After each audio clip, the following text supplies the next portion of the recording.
welcome to Sports Beat KC, the Kansas City Star's daily sports podcast. It's Wednesday, October 26th, and I'm Blair Kirchhoff. We're in the second half of the college football season, and postseason possibilities remain for Kansas State, Missouri, and Kansas, well, to different degrees. K-State's looking to finish first or second in the Big 12 to reach the league title game. Bowl eligibility, that's 6 victories, is the objective for Missouri and Kansas. Saturday, Kansas State plays host to Oklahoma State in a Big 12 showdown, and Missouri visits South Carolina. Kansas is off this weekend. On today's show, we talk with the beat writers. First up is Jeremiah Holloway. He's part of the South Carolina coverage team for the State in Columbia, and we break down Tigers Gamecocks. Next up, Kellis Robinett of the Wichita Eagle and Kansas City Star, and we look at the Wildcats in the Big 12 race. Finally, Gary Bedore joins us to talk about Kansas and how the open week comes at a good time for a team battling injuries. Okay, let's get started. Jeremiah Holloway is part of the USC Gamecocks coverage team. He joins us today on Sports Beat KC. Jeremiah, how you doing? I'm doing well, Blair. Thanks for having me on. Yeah, great to have you here. They call it what do they call it? The Mayor's Cup, Missouri versus South Carolina, because both universities are in a Columbia. It seems to me that this year's game might have a little more meaning to the Gamecocks just because of the 4-game winning streak that they're on. It got into the top 25 for the first time in a few years. I guess the excitement level for South Carolina football has to be pretty high right now. It's absolutely high.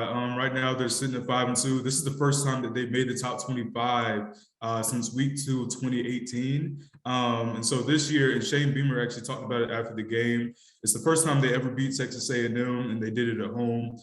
They beat Kentucky on the road for the first time in about 10 years, 2 weeks before that. So this year, there's a lot of excitement, of course, coming off of that bowl win. Last year, they actually had not been able, after the first 4 games of the season, they were unable to win back-to-back games. They didn't lose any games back-to-back after that, but it was very win-loss. This season, they've been able to get off to a 5-2 start, coming off of that 4-game winning streak, and like you said, getting into the top 25. So I think this team is really surging right now. They have, obviously, this week, Missouri is their homecoming game before they go back on the road to face Vandy. So if they go back on the road at 6-2, I think a lot of Gamecock fans will be even more happy than they currently are. Oh, heck yeah.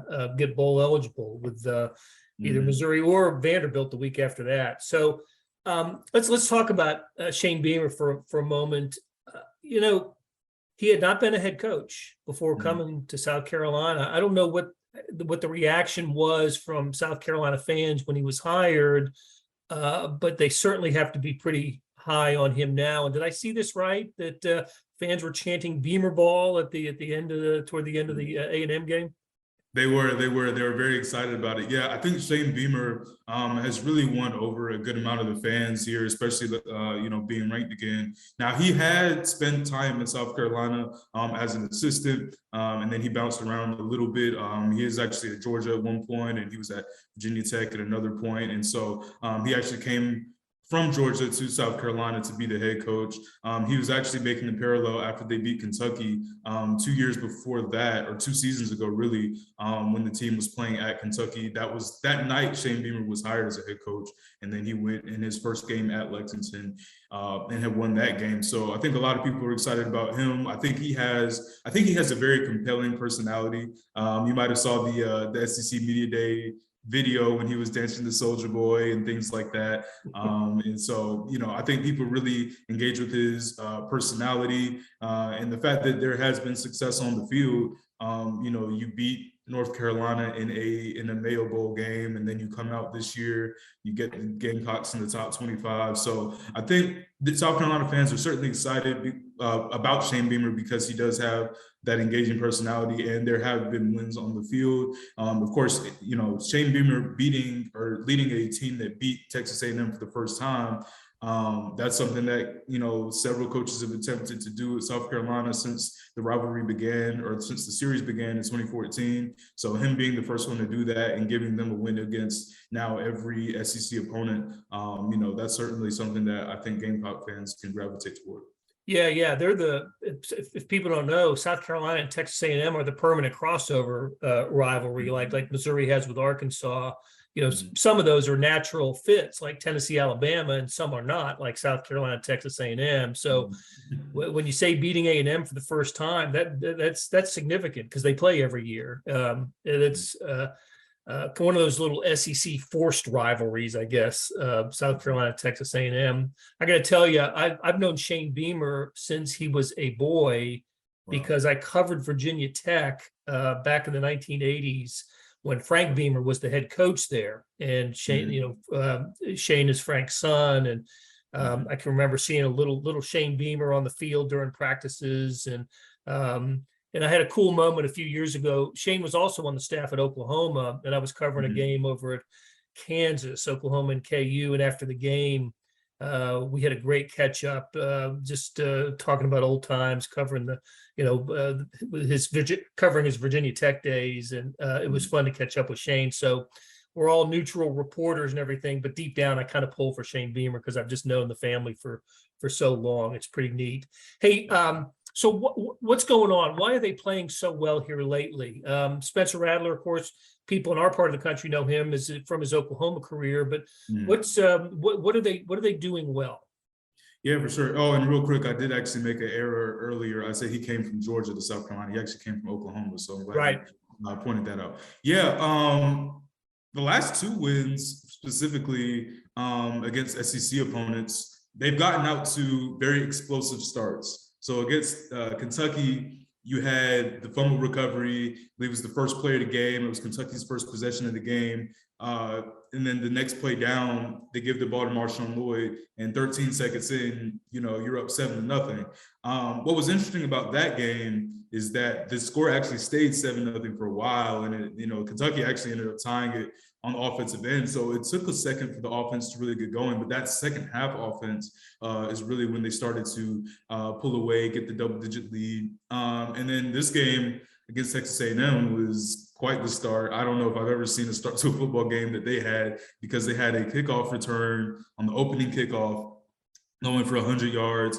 Then they had a 59-yard interception return that set up a field goal. Then you had another fumble recovery that set up a touchdown, and then you're up 17-0 in the first quarter. But again, it was a situation where the offense didn't really get going until that second half. I think you would rather be a second half off. If you had to only pick one half, it'd be better to have a second half offense, which is what they've had pretty much all season. Even in the loss to Arkansas, they made that game close because of their second half offense. So I think what's really helped them recently is those explosive starts. And Shane Beamer always talks about winning in all three phases. And that's really not something you can ignore, especially since they use special teams as such a weapon. They have blocked 5 kicks this year. Of course, the kick return touchdown. Like, they have just been making plays. They've had a few fakes on field goals. So, you really do have to consider all three phases when you play against South Carolina, because their special teams is such a weapon. I think their defense has gotten a little bit better in recent weeks. They have only given up 17 points in the last 4 games during this win streak. And then obviously the running game, which was a point of, that was a struggle for them the first 3 games of the season. I think those non-conference games, even though there were games they were supposed to win on paper, I do think it gave the team the confidence to be able to run the ball, and also just help them simplify their scheme a little bit. So Marshawn Lloyd has really been on a tear these last several games. I mean, he had 92 yards last game. If he would have hit 100, that would have been his 3rd 100-yard game in 4 games. But 92 is still very productive, and he's their most productive offensive asset from a touchdown scoring perspective. They do have weapons in the passing game that they can go to every once in a while. So I think really what's helped them in the last 2 games has been those hot starts. But I think in the totality of this win streak, I think they're really starting to put some things together. And, that's kind of what has them in the top 25. And that's what has them one win away from a bowl game. Yeah. Hey, I want to go back to special teams for a second, because you're right. I mean, they are having all kinds of success. You talked about the block punts and the kickoff return against the Aggies. That, of course, is a hallmark of a Frank Beamer coach team when he was at Virginia Tech, and Shane. Obviously, Shane was influenced by that. But I want to mention too, every major program has a special teams coach. South Carolina has a special teams coach, and he has an assistant that people in our neck of the woods are familiar with. His name is Stanton Weber. He's the assistant special teams coach. He was at Kansas State, played at K-State, and Kansas State is also one of those programs that puts a big emphasis on special teams. So I just wanted to, just for our local audience, identify Stanton Weber as a guy who is making a difference at South Carolina, and folks around here know him as the son of Stan Weber, who is the color analyst and former quarterback at Kansas State. So congrats to the Webers there.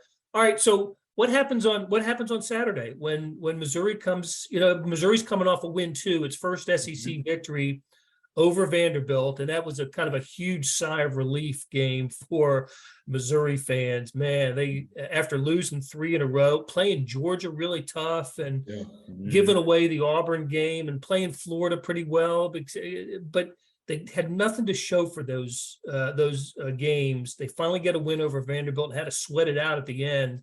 I see where South Carolina's like a 5.5 point favorite. That seems about right to me. What are South Carolina fans expecting a big victory this weekend? Well, it's hard for me to speak to the South Carolina fan, but if I had to guess, I'm sure it would be.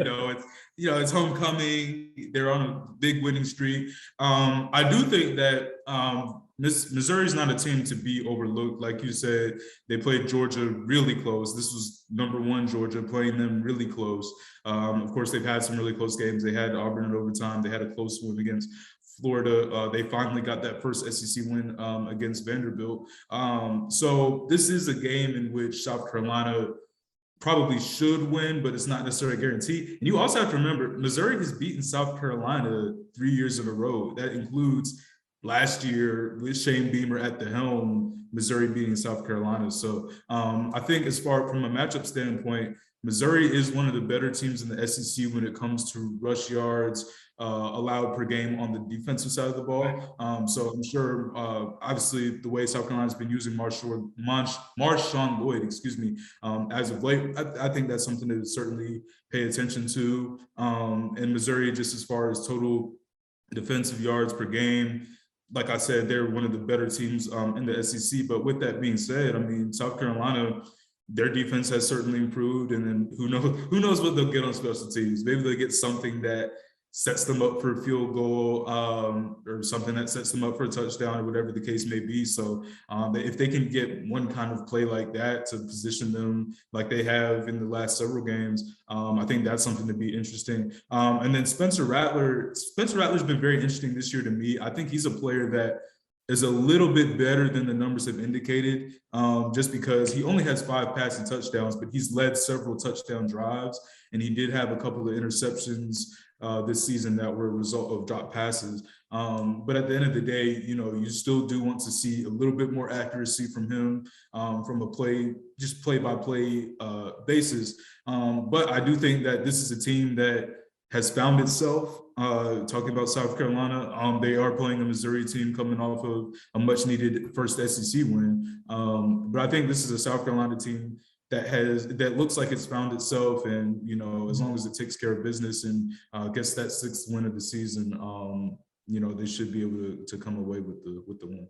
Should be a big crowd. So the place is crazy. Williams-Brice Stadium. It's a nuts place. Luther Burden for Missouri, the freshman wide receiver, really nice game against Vanderbilt. Got in the end zone twice.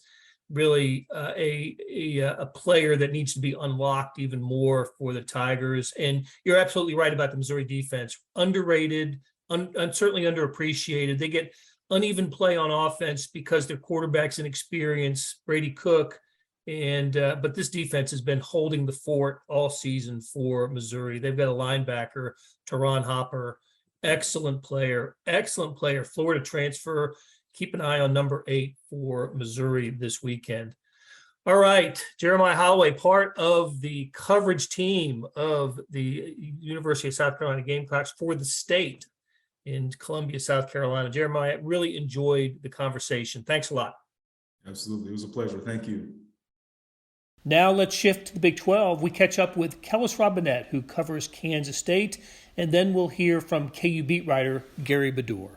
Kellis Robinett, beat writer extraordinaire, covers Kansas State for the Kansas City Star and Wichita Eagle. Kellis, it's like every week we say it's a big game for the Wildcats, because it is. It's a big game for the Wildcats this week. They're coming off the loss to TCU, and they have Oklahoma State in Manhattan on Saturday. I did not realize this until I read your tweet, or maybe I saw it in game coverage, but I know you wrote it, that the last 4 teams to play TCU have either had their quarterback injured or had something of a gimpy quarterback in the game. And listen, TCU's having a great season. I think they're probably even a little underrated nationally at number 7 in the AP poll. I wouldn't be surprised to see them in the top 4 when the first college football playoff poll comes out, but that's some pretty good luck for the Horned Frogs to be playing. They are living a charmed life for sure. Now, TCU will counter all this with an excellent point of their own. They've been playing a backup quarterback all season. As good as Max Duggan has played, it is worth noting they wanted to go with Chandler Morris, not Max Duggan this season. But in an odd twist, that might have worked out for them. That might have been a happy little happenstance that their starting quarterback went down, because Duggan has been killing people. But yes, it's been very interesting. They play Oklahoma. Dylan Gabriel goes down. No chance without him in the game. They play at Kansas. Jalen Daniels goes down.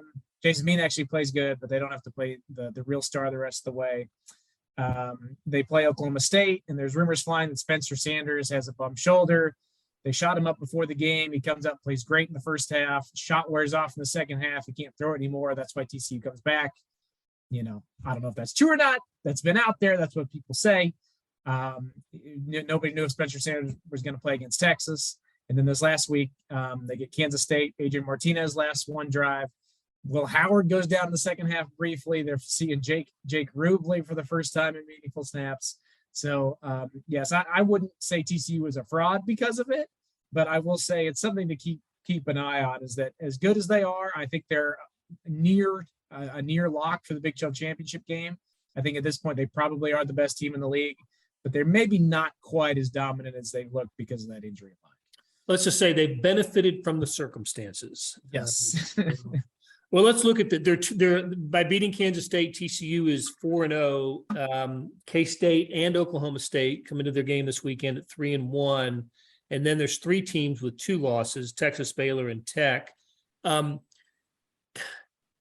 Listen, it's obvious that the K-State Oklahoma State loser is going to join that 2-loss group, and there will be a winner that looks like it's going to be in a pretty good position to be in the Big 12 championship game. But even that, it's almost still too early, isn't it, to project this? There's still, I think, 6 teams that could be in the Big 12 championship game. I think anybody with 3 losses at this point may be a little bit too much of a stretch, and that includes Oklahoma.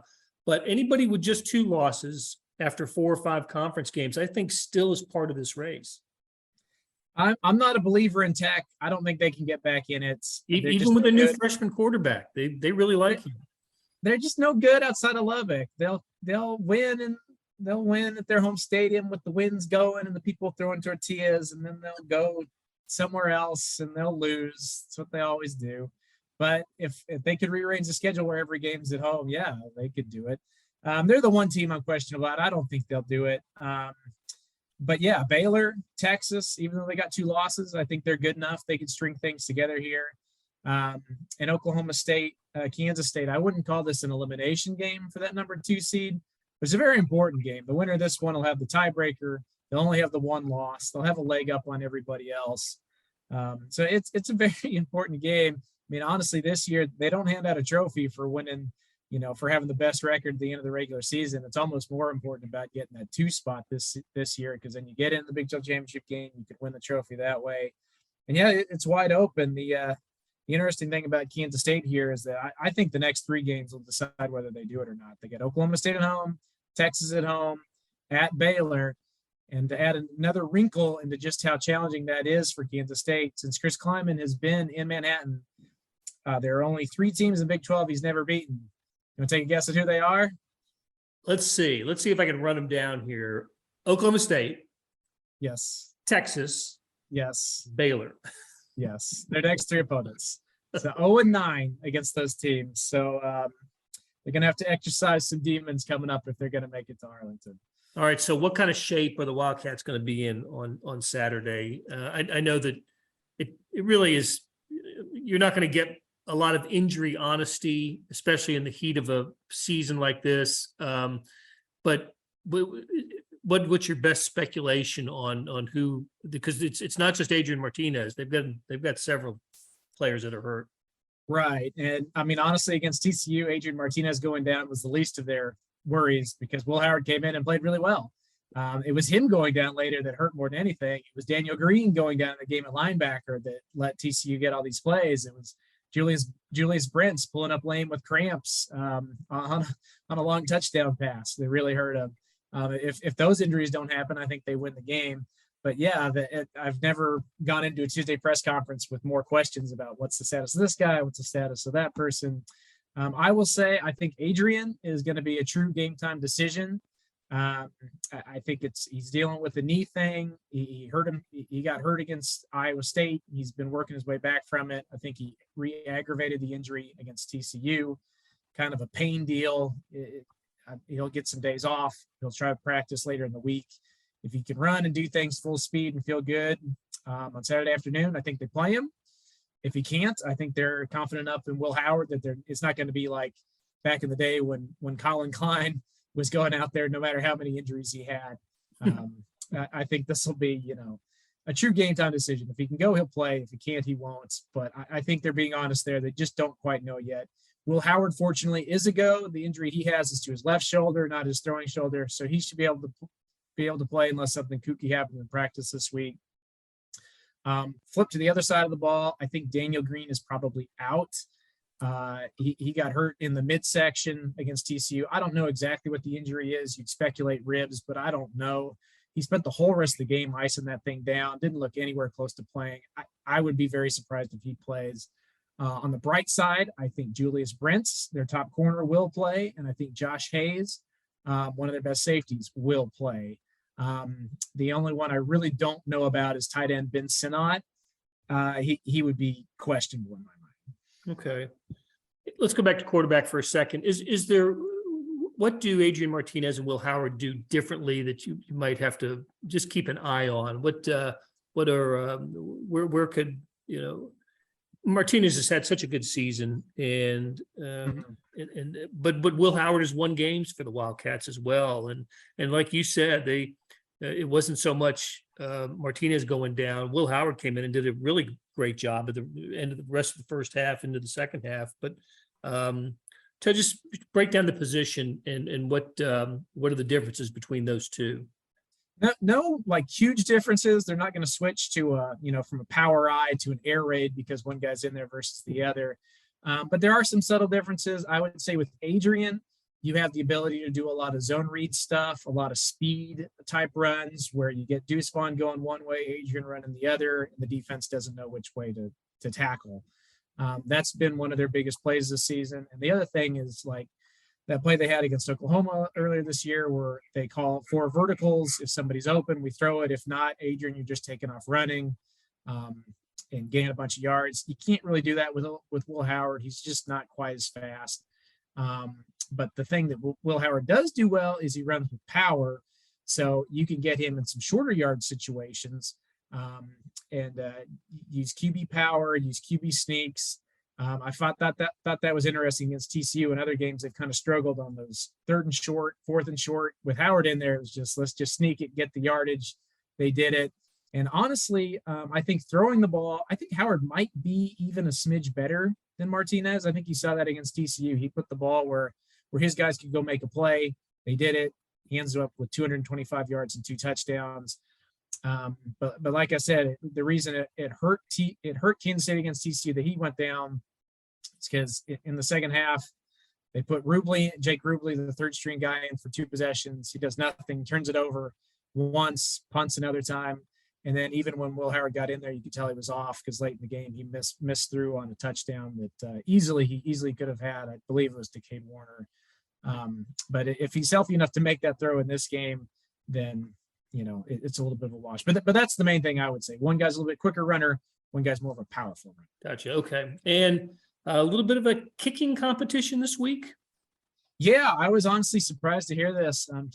Kansas State coach Chris Kleiman has been a big supporter of Chris Tennant, their kicker, all season, even though he's had some struggles. He's been adamant. He's just basically like a golfer out there. He missed a 4-foot putt. It happens. We're still confident in him. Well, the 4-foot misses are starting to build up here. He missed 2 against TCU. He's got 5 misses on the season. And for a school that calls themselves Special Teams U, you just got to make more than that. And by no means are they saying that he's not going to kick this week. They're going to give him a chance to, defend his spot and remain the starter. But they've got some other good kickers on the team. And he said this week they're going to give Ty Zentner, who's their punter and kickoff specialist, they're going to give him a look. He might fill this kind of same role that Cameron Dicker has had in Texas the last couple of years, where he goes out and does everything, whether you need a punt, kick, kickoff, onside kick. Ty Zentner's your guy. I think he's up for that. He's got a long leg. He told me that the other day he can kick it as far as 80 yards. Wouldn't guarantee he could make a field goal from that distance, but he could kick it 80 yards. Something fun to think about. And they also have a freshman that they're high on, Leighton Simmering. I don't know if they'll make the change or not. Chris Tennant does have a very powerful leg. He's probably the strongest kicker on the team. But from short distances, he's always been kind of a little iffy. So I think if they get in a spot where they score a touchdown early, they might let one of the other guys handle a PAT. And yeah, we might see a new kicker out there. An interesting thing to keep an eye on. All right. We'll be staying attuned to that on Saturday when the Wildcats meet Oklahoma State. Kellis, great stuff as always. Thanks a lot. Anytime. Hey, this is Blair. There are several ways to access the Star Sports section. Let me tell you about a couple of them. There's Sports Pass. For $12.99 a month, you get unlimited digital access to all the Star Sports content, including beat writing, columns, features, pretty much everything we write. The deal renews monthly until you tell us to cancel. For $159.99 a year, you get everything the Star has to offer digitally, including sports and the e-edition. Go to kansascity.com and drop down to the bottom of the page where it says Start a Subscription for more information. Your support has never been more important. As always, thanks for reading and listening.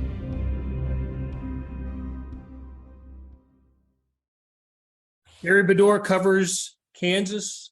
And Gary, no game for the Jayhawks this week, a chance maybe to heal up. That seems to be an important step for Kansas going forward. They got a lot of injuries. Yeah, they're really banged up. I think they don't talk about injuries, so you have to just guess or look here and there. But Leipold did say, I asked him this week if in his entire career, how this year stacks up with injuries. Is it way worse? Is it normal? And he said it is worse in the skill positions. And he said the positions that the media likes to ask about. So apparently he hasn't had, as many quarterback, running back type injuries, receivers. So, losing his starting quarterback, Daniels, they haven't won a game since he's been out, but the schedule's been tough, but he would be the guy that obviously a coach would want to get back, starting quarterback. And we don't really know. I know he warmed up before the last game a little bit. So I think they did identify the area as a shoulder finally, I believe. So a throwing shoulder, a guy who likes to run like Daniels, he's going to have to be 100% before they put him back in there, because you don't want to have a guy have that shoulder whack out of place if that's what happened, or, so we'll see. But what you said is true. They desperately needed a bye. They probably needed one a couple of weeks ago in a perfect world for them, but they got one finally. But they're doing a lot of work this week. So Leipold must really be smelling a bowl game, because when he outlined the schedule, they practiced 3 days in the middle of a bye week, and then they basically get the weekend off till Sunday, which is a nice little break. But they're practicing, and they met on Sunday, or they did something on Sunday. So they are resting, though. He said the key players that have gotten all the reps might get less this week. So the bye week has come right when they desperately need it. Yeah, so they're 5-3, 1 win away from bowl eligibility, and won their first 5, have lost 3 in a row.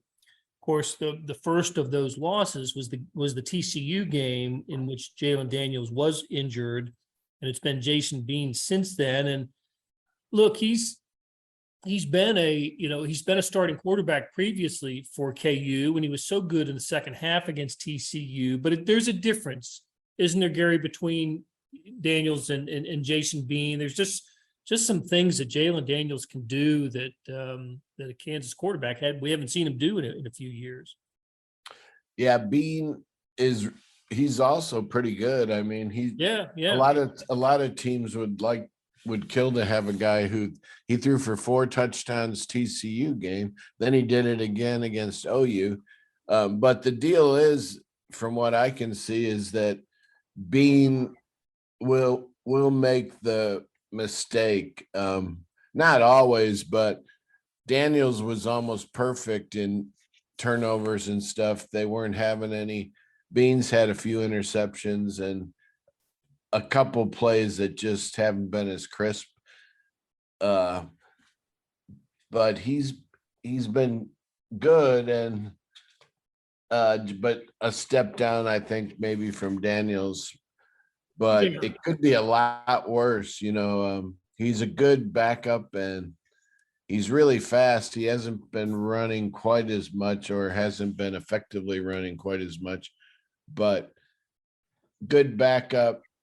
Is Daniels better? Yeah, I believe so, for sure. But for a backup, Bean's been okay. No, it's a good point, and I certainly didn't mean to run down Bean.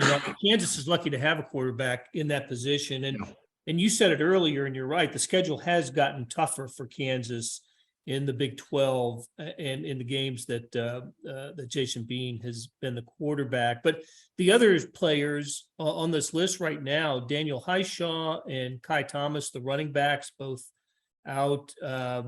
Kobe Bryant, the defensive back, Luke Grimm, the wide receiver, and Lonnie Phelps, who's had a really nice season at defensive end. It's a long list of key players that are on the list for KU.